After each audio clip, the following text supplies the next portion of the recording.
என்ன என் ஆனந்தம், என்ன என் ஆனந்தம் சொல்லக்கூடாதே.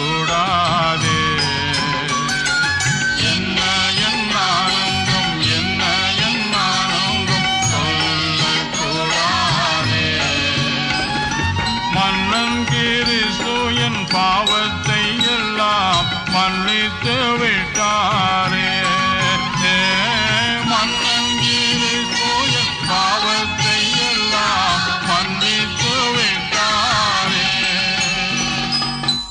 கூடுவோம், ஆடுவோம், பாடுவோம், நன்றாய் மகிழ் கொண்டாடுவோம். நாடியே நம்மை தேடியே வந்த நாதனை போற்றிடுவோம். நாடியே நம்மை தேடியே வந்த நாதனை போற்றிடுவோம். என்ன